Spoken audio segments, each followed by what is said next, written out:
성경에 예수님 초림 때와 예수님 재림 때를 비교해 보면 아주 극명하게 다릅니다. 즉 예수님이 이 땅에 처음 오셨을 때와 예수님이 이 땅에 다시 오시기로 한 날, 이날 두 날을 비교해 보면 오심의 광경도 다르고 오심의 목적도 다릅니다. 예수님 처음 오셨을 때는 연약한 갓난아기의 모습으로 오셨지만 예수님 다시 오실 때는 힘있고 권세 있는 왕의 위엄을 갖추고 오실 것입니다. 예수님 처음 오셨을 때는 초라하게 말구유 좁은 공간으로 오셨지만 예수님 다시 오실 때는 화려하게 영광의 구름을 타시고 넓은 공중에로 오실 것입니다. 예수님 처음 오셨을 때는 짐승들의 울음소리 외에는 아무 소리도 들리지 않게 고요한 시간에 조용히 오셨지만 예수님 다시 오실 때는 예수님의 큰 호령 소리와 함께 천사장의 큰 나팔 소리가 울려 퍼지는 가운데 아주 장엄하고 웅장하게 오실 것입니다. 우리 데살로니가전서 4장 16절을 한번 읽어보겠습니다. 시작. 주께서 호령과 천사장의 소리와 하나님의 나팔 소리로 친히 하늘로부터 강림하시리니 그리스도 안에서 죽은 자들이 먼저 일어나고. 아멘. 예수님 처음 오셨을 때는 육신의 부모 요셉과 마리아밖에 없었지만 예수님 다시 오실 때는 주위에 수많은 천군 천사들을 거느리게 되고 그 천군 천사들이 호위하고 옹위하는 가운데 오실 것입니다. 또 예수님 처음 오셨을 때는 예수님이 오신 사실을 목동들, 동방박사들에게만 알려 그들만 경배하게 했지만 예수님 재림하실 때는 세상에 있는 모든 사람들로 하여금 알게 하고 보게 하여 그 앞에 엎드리게 하실 것입니다. 우리 마태복음 24장 30절 한번 읽어보겠습니다. 시작. 그때 인자의 징조가 하늘에서 보이겠고 그때 땅의 모든 족속들이 통곡하며 그들이 인자가 구름을 타고 능력과 큰 영광으로 오는 것을 보리라. 아멘. 자, 그러므로 전 세계에 내가 재림 예수다 이렇게 주장하는 사람들은 다 가짜 재림 예수인 것입니다. 언제 왔는지도 모르게 온 재림 예수는 다 가짜인 것입니다. 성경에는 모든 사람이 알게 하고 모든 사람이 볼 수 있게 해서 장엄하게 오신다고 그랬거든요. 자, 이렇게 예수님 처음 오셨을 때와 다시 오실 때가 극명하게 다릅니다. 그런데 그 중에서도 이렇게 다른 여러 가지가 있지만 그 중에서도 가장 두드러지게 다른 점은 바로 이것입니다. 예수님 처음 오셨을 때는 죄인들을 구원하기 위해서 구속주로 오셨지만 예수님 다시 오실 때는 죄인들을 심판하기 위하여 심판주로 오신다는 것입니다. 히브리서 9장 28절을 읽어보겠습니다. 시작. 이와 같이 그리스도도 많은 사람의 죄를 담당하시려고 단번에 들이신 바 되셨고 구원에 이르게 하기 위하여 죄와 상관없이 자기를 바라는 자들에게 두 번째 나타나시리라. 아멘. 예수님 처음 오셨을 때는 죄인들을 구원하려고 오셨습니다.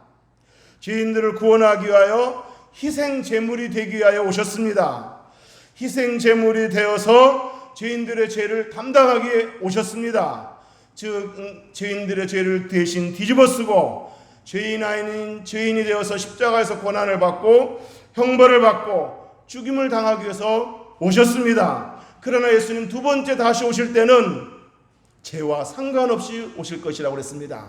죄와 상관없이 오신다는 얘기는 이제 두 번째 오실 때는 죄인들을 죄인에서 구원하기 위해 희생제물로 구속주로 오시는 것이 아니라 그때까지 십자가의 보혈을 믿기를 거부하고 제사받기를 거부한 자들을 심판하기 위해서 심판주로 오실 것이라는 겁니다. 믿습니까?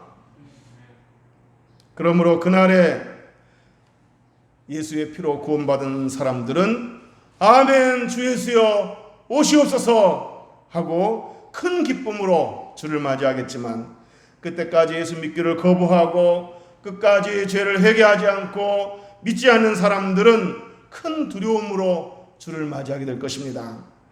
예수의 피로 구원받은 사람들에게는 주님의 호령소리, 천사장의 나팔소리, 천군 천사들의 합창소리가 축제의 소리로 들리겠지만 믿지 않는 자들에게는 그 모든 소리가 두려움과 공포의 소리로 들리게 될 것입니다. 그동안 핍박과 조롱 속에서도 신앙을 지키며 다시 오실 주님을 바라보았던 사람들은 승리의 개가를 부르게 되겠지만 믿지 않은 사람들은 가슴을 치면서 애곡을 하게 될 것입니다.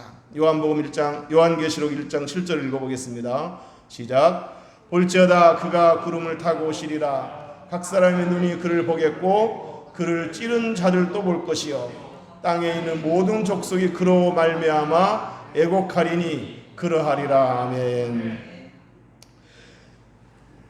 예수의 피로 구원받은 사람들은 이제부터 천국에서 영생 복락을 누리겠지만 믿지 않은 사람들은 이제부터 지옥에서 영생 형벌을 받게 될 것입니다. 여러분, 믿지 않은 사람들도 영생을 하긴 합니다. 똑같이 영원히 삽니다. 그렇지만은 그 영생의 질이 다릅니다. 즉 영원한 삶의 질이 다르다는 것입니다. 믿는 자들에게는 영생 복락, 즉 영원한 행복과 기쁨이 되겠지만 믿지 않은 사람들에게는 영생 형벌, 즉 영원한 형벌과 영원한 고통이 따르게 될 것입니다. 여러분, 이들이 지옥에 떨어지는 이유가 뭐겠습니까? 영원 형벌로 들어가는 이유가 뭐겠습니까? 물론 근본적으로는 죄 때문입니다. 근본적으로는 죄 때문인데 그렇지만 더 큰 이유가 있습니다. 더 큰 이유는 뭐냐? 구원의 복음을 거부했기 때문입니다. 죄사함의 복음을 거부했기 때문입니다. 누구든지 회개하고 예수 그리스도를 믿는 자는 죄 용서함을 받고 영생을 얻으리라는 이 복음을 거부했기 때문입니다. 요한복음 3장 16절에서 18절까지 한번 읽어보겠습니다. 시작. 하나님이 세상을 이처럼 사랑하사 독생자를 주셨으니 이는 그를 믿는 자마다 멸망하지 않고 영생을 얻게 하려 하심이라. 하나님이 그 아들을 세상에 보내신 것은 세상을 심판하려 하심이 아니요 그로 말미암아 세상이 구원을 받게 하려 하심이라. 그를 믿는 자는 심판을 받지 아니하는 것이요 믿지 아니하는 자는 하나님의 독생자 이름을 믿지 아니하므로 벌써 심판을 받은 것이니라. 아멘. 하나님이 죄는 밉지만 죄인들을 사랑하셔서 그 죄인들을 구원하시기 위해서 독생자를 보내주셔서 죄인들이 받아야 할 죄값을 그 독생자로 하여금 받게 하시면서 죄사함 받을 수 있는 그런 그 근거를 주셨는데, 길을 주셨는데, 이 복음을 마다하고 이 복음을 거부해서 예수 믿기를 거부한다면 심판을 받는다는 겁니다. 하나님이 그 아들을 세상에 보내신 것은 세상을 심판하려 하심이 아니요 하나님이 처음에 예수님을 보내실 때는 심판하기 위해서 보내신 것이 아닙니다. 죄인들을 구원하시기 위해서 보내신 것입니다. 그래서 우리를 대신해 십자가에 못 박혀 죽으신 그 예수 그리스도를 믿는 자는 심판을 받지 아니하도록 하셨지만 믿지 아니하는 자는 그 믿지 아니함으로 인해서 심판을 받게 된다고 그랬습니다. 그러니까 이들이 지옥에 떨어지는 심판을 받는 이유가 뭡니까? 근본적으로는 죄 때문이지만 또 다른 이유는 뭐예요? 복음을 거부했기 때문에, 예수 그리스도를 거부했기 때문에, 하나님의 그 은혜의 복음을 거부했기 때문인 것입니다. 여러분, 이 세상에는 두 종류의 죄인이 있습니다. 십자가에서 속죄의 피를 흘리신 예수 그리스도의 피를 믿고 그 피로 용서받은 죄인이 있고, 십자가의 그 피를, 속죄의 피를 거부해서 믿지 않는, 그래서 용서받지 못한 죄인이 있습니다. 용서받은 죄인과 용서받지 못한 죄인이 있다는 겁니다. 용서받은 죄인은 그 죄가 작아서 용서받은 게 아니라 그 죄를 회개하고 예수 그리스도의 십자가의 그 보혈을 믿었기 때문에 용서받은 겁니다. 용서받지 못한 죄인은 그 죄가 너무 커서 용서받지 못한 게 아니라 그 죄를 회개하지 않았기 때문에, 예수 그리스도를 믿지 않았기 때문에 용서받지 못한 겁니다. 저와 여러분이 천국에 들어갈 수 있는 이유는 죄가 없어서가 아니라 여전히 죄인이지만 예수 믿고 죄를 용서받았기 때문에, 용서받은 죄인이기 때문에 천국에 들어갈 수 있는 것입니다. 믿지 않는 자들이 지옥에 떨어지는 이유는 죄가 많아서가 아니라 그 죄를 회개하지 않았고 예수 그리스도를 믿기를 거부했기 때문에, 즉 용서받지 못했기 때문에 지옥에 떨어지는 겁니다. 다시 본론으로 돌아와서 예수님 초림 때와 재림 때를 비교해 보면, 예수님 초림 때는 죄인들을 구원하기 위해서 구속주로 오셨지만, 예수님 재림하실 때는 그때까지 회개하기를 거부하고 믿기를 거부한 죄인들을 심판하기 위해 심판주로 오실 거라는 겁니다. 그러므로 구원받을 기회는 지금이란 겁니다. 내가 죽기 전에 혹은 예수님 재림하시기 전에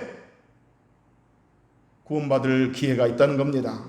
내가 죽은 후에나 예수님 재림하신 후에는, 그때는 회개할 기회도 구원받을 기회도 없습니다.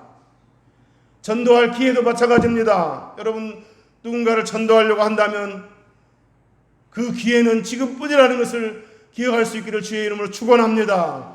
여러분의 가족들을 전도하기를 원한다면, 여러분의 가족들이 구원받기를 원한다면, 그들이 구원받을 기회는, 그들이 이렇게 전도될 기회는 지금이라는 겁니다. 그들이 죽음을 맞이하기 전에 혹은 예수님 재림하시기 전에 기회가 있다는 겁니다. 전도 대상자가 죽고 나서 그 영혼을 기도하는 것은 아무 소용이 없습니다. 또 예수님 재림하신 후에 그 사람을 전도해도 봤지 예수님 오셨지, 내가 말한 대로 예수님 오셨잖아 라고 그때 전도해도 그때는 소용이 없는 것입니다. 그때는 가슴을 치며 후회할 것밖에는 아무 희망이 없는 것입니다. 그러므로 우리 중에 아직도 십자가 사건을 어리석다고 생각하고 예수 믿기를 주저하는 사람이 있다면 더 이상 주저하면 안 됩니다. 여러분의 생명이 끝나든지 예수님 재림하신 후에는 기회가 없기 때문입니다. 회개할 기회가, 구원받을 기회가 없기 때문입니다. 또한 아직도 믿지 않는 가족들이 있다면 그들이 죽음을 맞이하기 전에, 예수님 재림하시기 전에 그들을 위해서 더 간절히 기도하고 더 다급하게 호소해야 되는 줄로 믿습니다. 구원받으면 좋고 안 받아도 그만이 아닙니다. 구원받지 못하면, 죄 용서함 받지 못하면 영생 형벌이 기다리고 있습니다. 예수님 재림하시면 믿는 자들과 믿지 않는 자들 사이에 큰 반절이 일어날 것입니다. 그동안 믿는 자들을 핍박하고 조롱했던 자들이 가슴을 치고 애통해하면서 후회할 뿐만 아니라, 그래, 저 믿는 자들이 옳았어, 저 믿는 자들이 진정 복된 자였어 라고 인정하게 될 것입니다. 그동안 주일날 교회 가는 사람들 향해서 아이고 저 예수쟁이들 한 번뿐인 인생을 즐겨야지 어떻게 저렇게 매어 사나 하고 조롱하고 비웃었던 사람들이 그때는 믿는 자들을 엄청 부러워하게 될 것입니다. 평소에 불신자들이 조롱하기를 예수님 재림하신다는 말이 도대체 언제적 얘기냐, 오신다는 예수는 왜 아직도 안 오냐 하고 조롱했던 자들이 정말 믿는 자들이 말한 저 예수가 마침내 오셨구나 하면서 두려워 떨게 될 것입니다. 예수님 재림하실 때는 마치 노아의 때와 같다고 그랬습니다. 우리 마태복음 24장 37절에서 39절 한번 읽어보겠습니다. 시작. 노아의 때와 같이 인자의 임함도 그러하리라. 홍수 전에 노아가 방주에 들어가던 날까지 사람들이 먹고 마시고 장가들고 시집가고 있으면서 홍수가 나서 그들을 다 멸하기까지 깨닫지 못하였으니 인자의 임함도 이와 같으리라. 아멘. 노아가 방주를 지으면서 장차 하나님의 홍수 심판이 있을 거라고 사람들에게 외쳤지만 사람들은 방주를 다 지을 때까지, 아니 방주문을 닫을 때까지도 그저 먹고 마시고 장가들고 시집 갔다고 했습니다. 먹고 마시고 시집가고 장가들었다는 것이 잘못됐다는 게 아니라 이들은 그저 인생을 즐기는 데만 관심이 있었지 심판에는 귀를 기울이지 않았다는 겁니다. 막상 홍수 심판이 시작되자 그제서야 노아가 옳았음을 인정하면서 방주의 문을 두드려 봤지만 한 번 닫힌 문은 열리지 않았습니다. 마찬가지로 예수님 재림하신 날 그때까지 믿지 않았던 사람들이 그제서야 믿는 자들이 옳았음을 인정하면서 뒤늦게 회개하고 용서를 구하지만 그때는 이미 뒤늦은 후회가 될 것입니다. 여러분, 재림이 늦어지는 이유가 뭐겠습니까? 재림이 왜 이렇게 늦어진다고 생각되십니까? 재림이 늦어지는 이유는 하나님의 긍휼하심 때문입니다. 인간의 죄악성을 생각하면 하나님이 정한 그 날을 앞당겨서 계획보다 앞당겨서 심판하실 수도 있지만 죄인들을 향한 긍휼하심 때문에 죄인들이 회개하며 돌아오기를 기다리며 오래 참고 계신다는 것입니다. 베드로후서 3장 9절 한번 읽어보겠습니다. 시작. 주의 약속은 어떤 이들이 더디다고 생각하는 것 같이 더딘 것이 아니라 오직 주께서는 너희를 대하여 오래 참으사 아무도 멸망하지 아니하고 다 회개하기에 이르기를 원하시느니라. 아멘. 여러분, 만약에 10년 전에 예수님 오셨다면 10년 전에 예수님 오셨다면 여기 있는 사람 중에 천국 못 들어갈 사람은 혹시 있을지도 모릅니다. 20년 전에 예수님 오셨다면 더 많은 사람들이 구원의 대상에서 제외됐을 것입니다. 재림의 날을 계획했던 것보다 앞당기지 않으시고 기다려주신, 오래 참으신 하나님께 감사할 수 있기를 주님의 이름으로 축복합니다. 아직 믿지 않은 가족들을 생각할 때 계획했던 것보다 재림을 앞당기지 않으시고 지금도 기다리시고 오래 참으신 하나님께 감사할 수 있기를 주님의 이름으로 축복합니다. 자, 그러나 재림의 날을 언제까지나 마냥 미루시지 않을 것입니다. 성경에 예수님 재림의 날은 어느 때가 됐는지 아무도 알 수 없다고 그랬지만 그러나 분명한 사실은 그날은 반드시 오고야 만다는 것입니다. 도적같이 찾아올 때가 있다고 말했습니다. 그날은 더딜지언정 반드시 올 것입니다. 그런데 여러분, 재림 때 있을 심판은 믿지 않는 자들에게만 있는 것은 아닙니다. 성경에는 믿는 자들에게도 심판이 있다고 그랬습니다. 우리 고린도후서 5장 10절 한번 읽어보겠습니다. 시작. 이는 우리가 다 반드시 그리스도의 심판대 앞에 나타나게 되어 각각 선악간에 그 몸으로 행한 것을 따라 받으려 함이라. 아멘. 이는 우리라고 할 때는 바울을 비롯해서 그 고린도 교회 모든 성도들 아니겠습니까? 바울을 비롯해서 고린도 교회 믿는 성도들이 심판대 앞에 선다는 겁니다. 그래서 선악간에 그 심판을 받는다고 그랬습니다. 물론 믿는 자들에게 있을 심판은 천국과 지옥을 나누는 그런 심판은 아닙니다. 믿는 자들 사이에 있을 심판은 칭찬과 꾸지람이 있는 심판입니다. 예수 믿되 아름다운 신앙의 열매를 잘 맺고 신앙생활하는 성도들에게는 상급과 칭찬이 있겠지만 예수 믿기는 하되 신앙의 열매보다는 부끄러운 열매를 맺으면서 사는 성도들에게는 책망과 꾸지람이 있을 것입니다.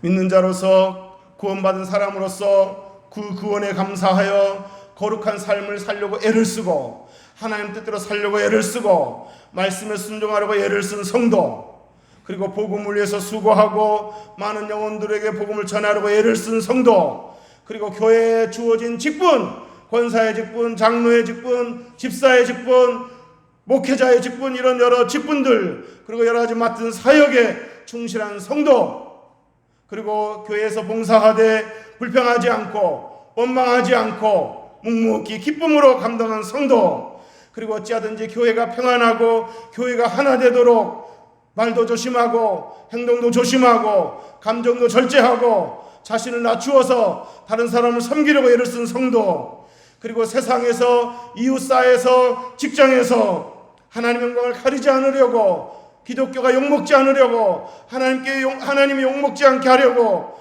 빛과 소금이 되려고, 그리스도의 향기가 되려고 애를 쓴 성도, 그리고 하나님이 주신 건강, 물질, 재능 이런 것들을 하나님의 영광에 값지게 쓰려고 노력한 성도, 어려움에 처한 성도들을 섬기는 일에 값지게 쓰려고 노력한 성도 등등, 이런 성도들에게는 칭찬과 상급이 있을 것입니다. 하지만 하나님이 주신 건강과 재능과 재물을 값지게 쓰지 못하고 자신의 쾌락을 위해서만 쓴다든지, 교회 안에서 교회의 공동체를 어지럽게 하고 성도들에게 상처 주는 일이 다반사인 성도라든지, 세상에서 이웃사회에서 직장에서 말과 행실이 성도답지 못하고 그리스도인답지 못해서 하나님의 영광을 가린 성도 등등, 이런 부끄러운 성도들에게는 책망과 꾸지람이 있을 것입니다.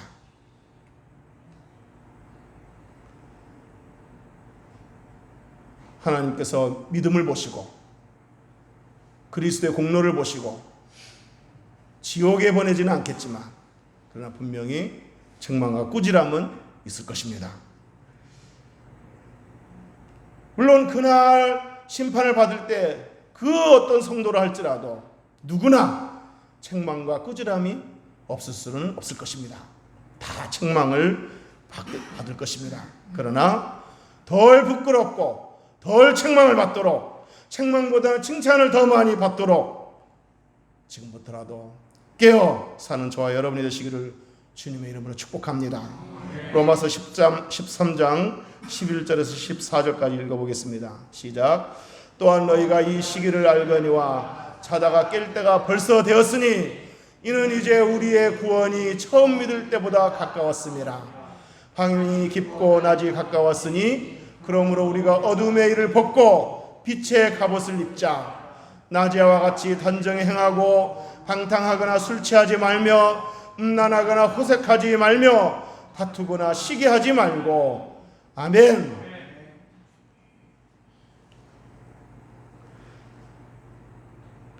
예수님 재림하시면 혼인잔치가 있을 것입니다. 바로 신랑 되신 예수님과 신부되는 그리스도인들과의 혼인잔치가 있을 것입니다. 그 혼인잔치는 지상에서 지금까지 이루어진 그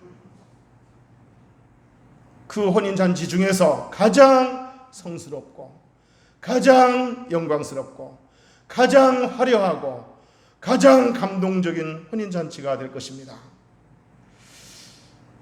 여러분, 결혼을 앞둔 신부가 그 결혼을 귀하게 여기고 성스럽게 여긴다면 그 신부될 여인은 그날을 위해서 순결을 지키면서 그날을 고대하며 준비할 것입니다.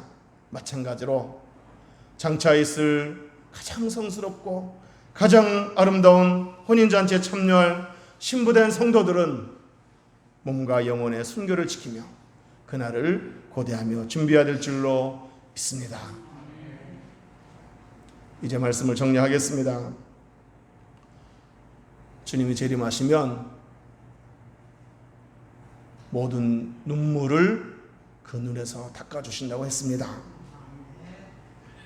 그동안 핍박과 고난 속에서도 신앙을 지키느라고 고통의 눈물을 흘렸던 성도, 어려움 속에서도 타협하지 않고 믿음을 지키느라고 정말 참고 애썼던, 그래서 남몰래 눈물을 흘렸던 성도, 세상에서 애롭고 힘없는 자들을 위로하기 위해서 그들과 함께 눈물을 흘렸던 성도, 교회와 교회 공동체를 위해서 기도로 눈물을 흘렸던 성도, 여러 가지 이유로 아름다운 눈물을 흘린 성도들의 그 눈물을 장차 주님이 오셔서 닦아주신다고 그랬습니다. 꼭 안아주시면서 얼마나 힘들었느냐 하면서 우리 눈에 눈물을 닦아주실 것이라고 했습니다. 그런데 이렇게 주님이 눈물을 닦아주실 것이지만 눈물을 닦아주시는데도 불구하고 이 눈물은 쉽게 그치지 않을 것입니다. 왜냐하면 눈물을 닦아주실 때 주님의 그 손바닥을 보니 나를 위해 찔리시고 찢기신 상하신 그 못자국을 보는 순간 마음이 울컥해서 또다시 감격의 눈물을 흘리지 않을 수 없게 될 것이기 때문입니다. 기도하겠습니다.